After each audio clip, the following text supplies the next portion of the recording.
Paris में एक library है, बिलेवन टू नेशनल दे फ्रांस। उसके बेसमेंट में कुछ ऐसी नोटबुक्स रखी गई हैं, पुरानी सी सिंपल सी नोटबुक्स, जैसे किसी स्टूडेंट की डायरी हो। लेकिन इन्हें कोई सीधे हाथ नहीं लगा सकता। इन्हें देखने के लिए आपको पहले एक लायबिलिटी वेरियर साइन करनी पड़ती है, एक ऐसा कागज़ जिसमें आप खुद लिखते हैं कि अगर आपको कुछ हुआ तो इसके ज़िम्मेदार आप खुद होंगे।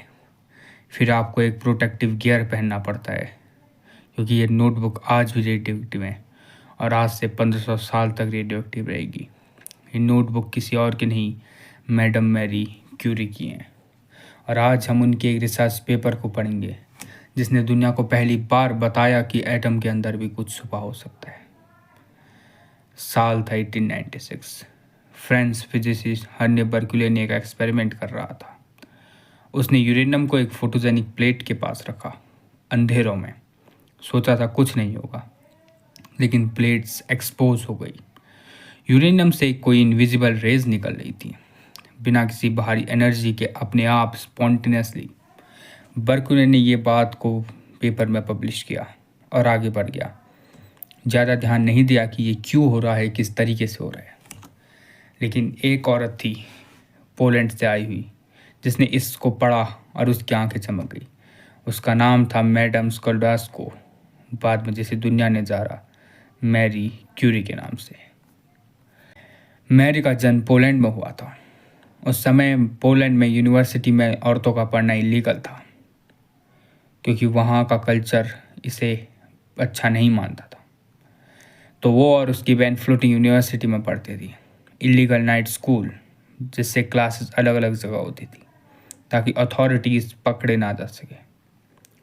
1891 में वो पेरिस आई। पैसों की कमी थी, काफ़ी बार उनके पास खाने तक के लिए पैसे नहीं होते थे।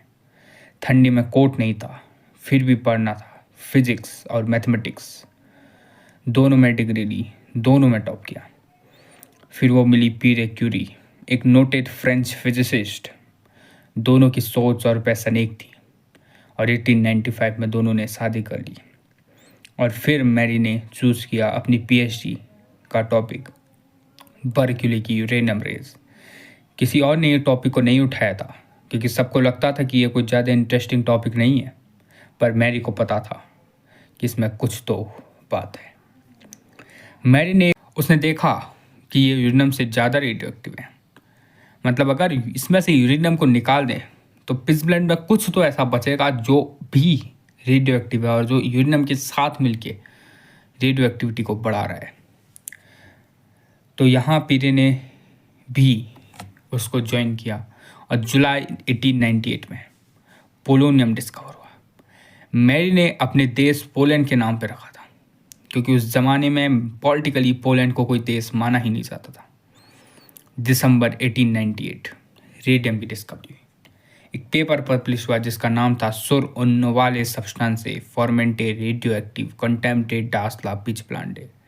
ये एक फ्रेंच लाइन है जिसका मतलब है कि एक नया बेहद रेडियो एक्टिव पदार्थ जो पिट्सब्लेंड में अंदर है। इस पेपर में क्यूरी और उसके कोऑथर ने क्या लिखा। पहली बात, उन्होंने आयनाइज चेम्बर का इस्तेमाल किया था रेडिएशन को मेज़र करने के लिए। ये एक बहुत नई मेथड थी, क्योंकि इससे पहले तो सारे लोग फोटोजेनिक मेथड का ही इस्तेमाल करते थे। पर यह मेथड की एक कमी ये थी कि ये मेथड सिर्फ ये बता सकता था कि कोई चीज़ में रेडिएशन है या नहीं है। ये नहीं बता सकता था कि रेडिएशन कितना है। बट आयनाइजेशन चैम्बर मेथड एक क्वांटिटेटिव मेजरमेंट दे देता था कि कितनी रेडिएशन है, और ये एक रेवोल्यूशनरी मेथड था। और दूसरी बात, केमिकल सेपरेशन टेक्निक। उन्होंने पिट्सब्लेंड को अलग अलग केमिकल फ्रैक्शन में तोड़ा, हर फ्रैक्शन में रेडियो एक्टिविटी मेजर की, देखा कि रेडियो एक्टिव कहाँ से आ रही है। उसने सारे रेडिएशन बिस्मिथ के साथ, बेरियम के साथ, अलग अलग के साथ उसे फ्रैक्शन में तोड़ने की कोशिश की। उसे निकालना चाहा कि वो दूसरा एलिमेंट जो उसके अंदर है उसे अलग करने की कोशिश कर रहा है, और यहाँ से दो एलिमेंट मिले। जब पिट्सब्लेंड को बिस्मिथ के साथ फ्रैक्शन में लिया गया तो पोलोनियम मिला, और जब बेरियम के साथ फ्रैक्शन में लिया गया तो रेडियम की डिस्कवरी हुई। तीसरी बात, पेपर में उन्होंने क्लियरली लिखा था कि वी बिलीव दिस सब्सटेंस, और मैरी क्यूरी नोबेल प्राइज़ लेने वाली पहली औरत बनी। 1911 दूसरा नोबेल प्राइज़ केमिस्ट्री में, अकेले रेडियम और पोलोनियम की डिस्कवरी के लिए। अभी तक कोई इंडिविजुअल ऐसा नहीं था जिसने 2 अलग अलग साइंस में नोबेल प्राइज़ जीता था, और वो सिर्फ एक थी, मैडम मैरी क्यूरी। लेकिन डिस्कवरी का इम्पैक्ट सिर्फ प्राइज़ तक नहीं था। मैरी के हाइपोथेसिस ने क्लेम किया कि रेडिएशन एटॉमिक प्रॉपर्टी है। इसका मतलब एटम सिर्फ एक इंडिविजुअल बॉल नहीं है, इसके अंदर कुछ तो है। ये मॉडर्न एटॉमिक थ्योरी का रास्ता था। रदरफोर्ड का nuclear model, quantum mechanics, nuclear energy, radiation therapy, cancer treatment, ये सब का रास्ता। क्योंकि लेकिन असली वजह ये थी कि उसकी माँ ने लैब में बचपन से उसे रेडिएशन के एक्सपोजर में रखा। 4 जुलाई 1934 मैरी क्यूरी की मौत, एप्लास्टिक अनीमिया। बोन मैरो ने काम करना बंद कर दिया डेकेड्स की रेडिएशन के एक्सपोजर की वजह से। डॉक्टर्स ने लिटरली कहा कि बोन मैरो रिएक्ट नहीं कर रही है इतने लंबे टाइम तक रेडिएशन मारने से। वो जानते थी कि अंत ऐसा ही होने वाला है, लेकिन कभी भी एक्नॉलेज नहीं किया। आज भी उनकी नोटबुक्स पेरिस में लेड लाइन बॉक्स में रखी गई है। उनकी बॉडी को लेड लाइन कफिन में रखा गया है, जो कि अगले 1500 साल तक रेडियो।